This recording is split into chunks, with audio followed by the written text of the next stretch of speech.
Hey guys, it's LOL underscore Vibun here. Been a minute. However, today I wanted to go over a game called Core Keeper.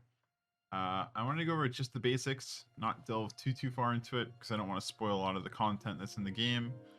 So I'm gonna be covering basically what you need to get started and be on your merry way to really enjoying this game. Core Keeper as a whole plays a lot like Stardew Valley in terms of general mechanics. However, it's a lot more combat and gear progression oriented, I would say. There's no NPCs to romance. And in general, it's all about just surviving and prospering in this underground world. So this is where you'll start off. I'm playing on a character that is already well established. So technically speaking, you're not going to start off like me. You'll be able to pick a profession, which will give you different kind of starting equipment and skills, and from there you'll be on your merry way to doing whatever. So first things first, what should you do when you get in here? Because when I started playing, I was very confused. To me, in games shaped like this, stuff like this isn't a block; it's an obstacle. So I assumed I couldn't hit it. Well, actually, you can hit this. So the first thing to do essentially is going to be to collect this. This is actually wood, and if you break enough of it, you'll be able to craft torches, which I just placed. However, I hadn't crafted any yet.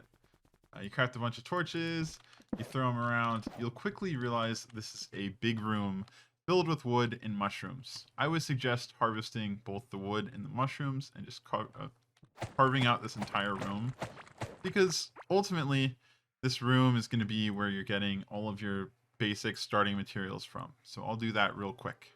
So this is actually the room you start out in, and while yours may be a little bit different than mine, this is what I got. Um, there were a few mushrooms in here. I only harvested 2 of them, but there's mushrooms over here as well as up here. And this is essentially your first set of food and wood to do things with. The other things you can craft in your inventory are the wooden pickaxe and shovel. The shovel doesn't really have a huge use early game other than picking up artifacts which you'll find in the ground marked with a little X on the ground. Otherwise, you're not going to be using this too much, and you can craft it wherever you are as long as you have wood. So I wouldn't worry about necessarily crafting any of these things right now. The most important thing would be the pickaxe to start getting your mining damage up, torches, and the basic workbench. The basic workbench essentially is your opener to progression in the game. You can eventually make copper tools, a watering can, a hoe. Both of these are essential for gardening. So I do happen to have a hoe in my inventory as well as a more advanced watering can. So these two things I'll be using to show you how gardening works. But these are really high priority early on to the game because getting an established food source is really good for a multitude of things. So trust me, these are very important. Another thing that I would mark as important is, of course, the pickaxe, so you can dig through the world faster, as well as pretty much all these crafting stations here, because the furnace, self-explanatory. This helps you process ore. The cooking pot makes you able to cook food.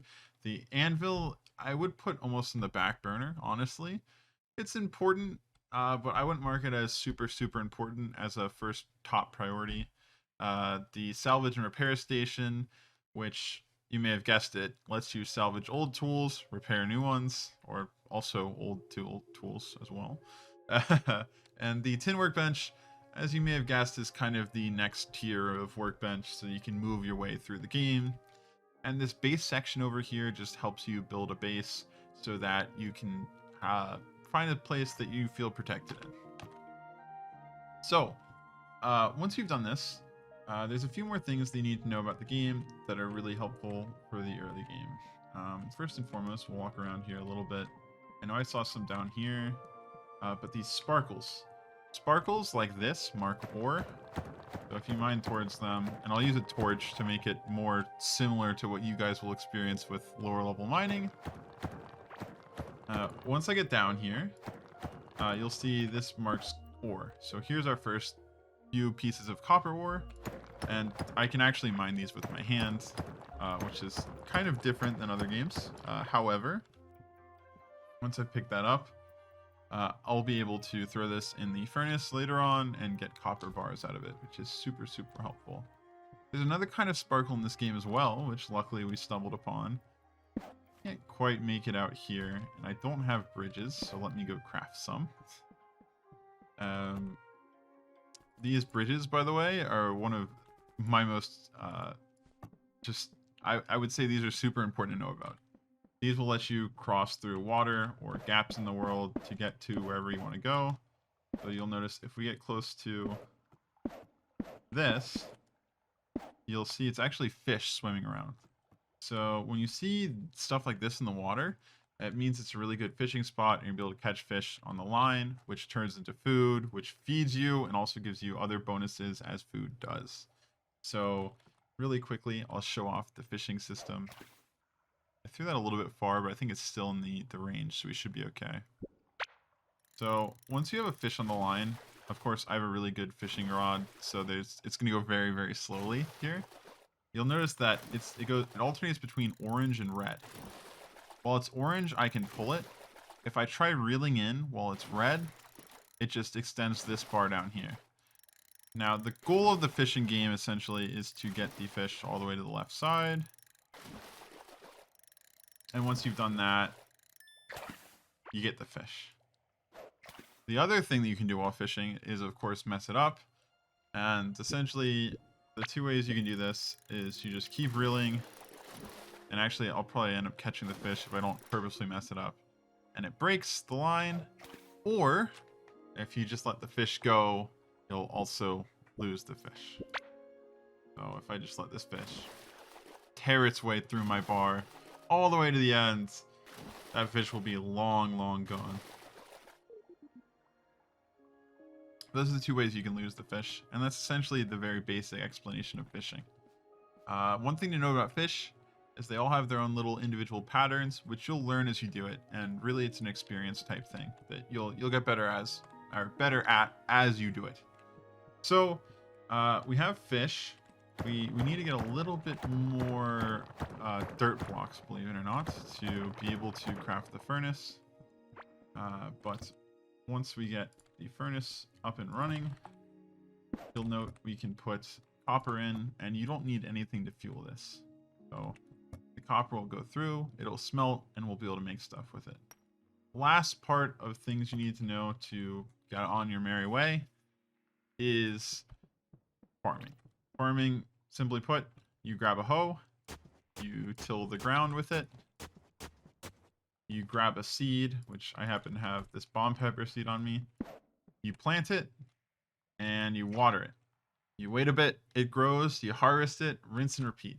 Now, at the start of the game, you're going to have a % chance to harvest these seeds. But as you get your gardening skill up and you learn the individual top node of the tree, which is, I'll show you, this one right here. Once you get this to level 5, you have I believe, in my experience, I've never lost a seed since, so it's 100% once you get this maxed out. So you'll always get seeds back. But at the start of the game, you will be losing seeds here and there, which is why it's important to know how to get them. There are 2 ways to get seeds in this game. The first of which is to find a plant out in the wild. Hopefully we can do very quickly. Here we go. So if you find plants out in the wild, you'll notice I always get a seed because of my gardening skill. But when you guys do this, it's roughly a 75% chance to get a seed. That is the first way that you can get seeds. The second way is you can find mobs such as slimes, and you can fight them to get seeds. So those are the 2 ways. Eventually, you're going to be a lot less likely to find plants because you stumble upon them here and there. But the more reliable way is to actually go out and hunt monsters and get tons of seeds that way. I mentioned previously that with shovels you can excavate these little X's on the ground. Here is one. So here we got a caveling skull, which does nothing really other than being worth a fair amount of in-game currency.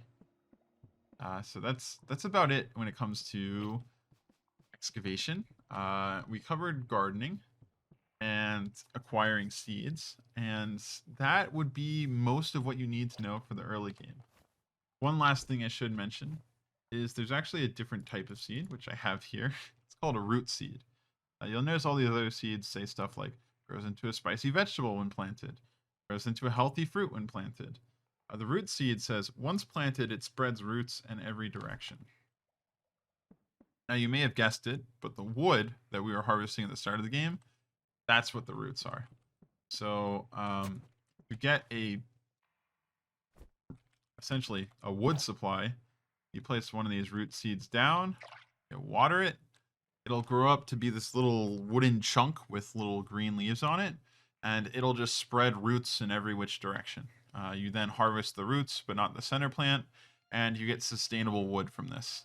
So this is a really good way to get a sustainable wood source up for your early game. Another helpful tip in that regard is roots spreading everywhere kind of causes a mess. You don't usually want that, running rampant.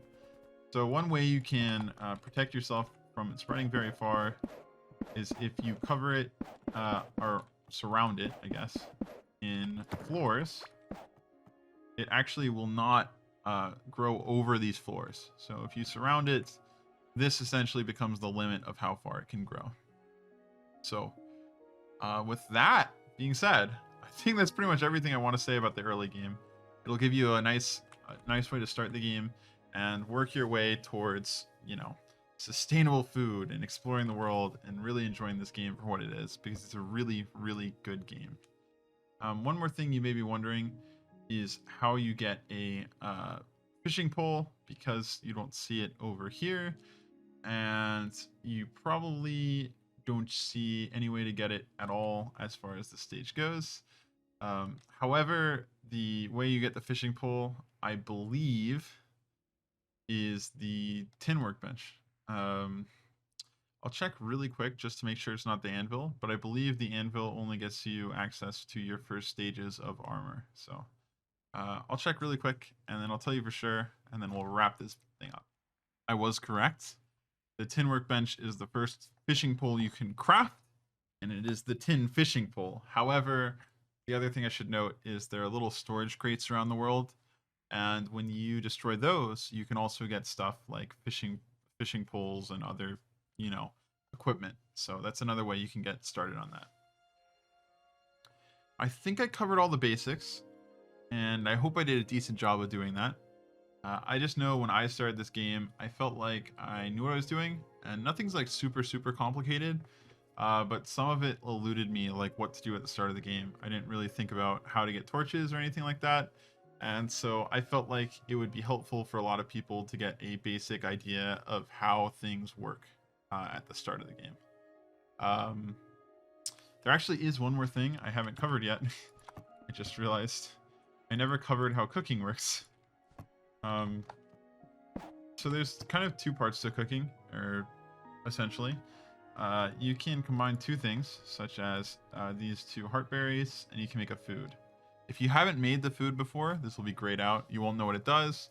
But once you make a food, such as this, you can pull it out and you can eat it to get its benefits. The other thing about this is there's a recipe book here.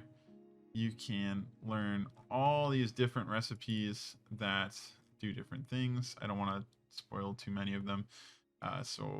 But essentially you can collect this list of ingredients for yourself of things that you can cook, and you can cook them with other things. And as you cook them with other things, you learn the recipe and you can figure out what the item does ahead of time. So eventually you kind of can mix and match every single thing in the game and figure out the best combinations of food. And I would recommend doing that. It's really fun experimenting with food and seeing what comes out. And it's just a really, really nice little unique, I think, cooking system. So anywho, that actually covers all of it. And if you have any questions about the very early game, or you're stuck somewhere and you have a question for me, go ahead and leave it in the comments down below. I'll be right here to answer any questions. The reason I didn't want to go super into crazy explicit details is I think games like this, I've played a ton of them, and a lot of times if I watch videos on them way ahead of time, they explain all of the game and intricate systems and like things you'll encounter. It takes a lot away from the game because when you actually encounter it, you've already seen it before. It's not this huge magical moment or something that's really, really cool. So I wanted to cover the basics of getting started, things you need to know, and just go about that far. And that's all I wanted to cover. So hopefully I did a good job of that. If you have any questions, let me know. I'm more than happy to answer them. And on that note, I'll see you guys in the next video. Thank you so much for watching. Bye, guys. Have a wonderful day.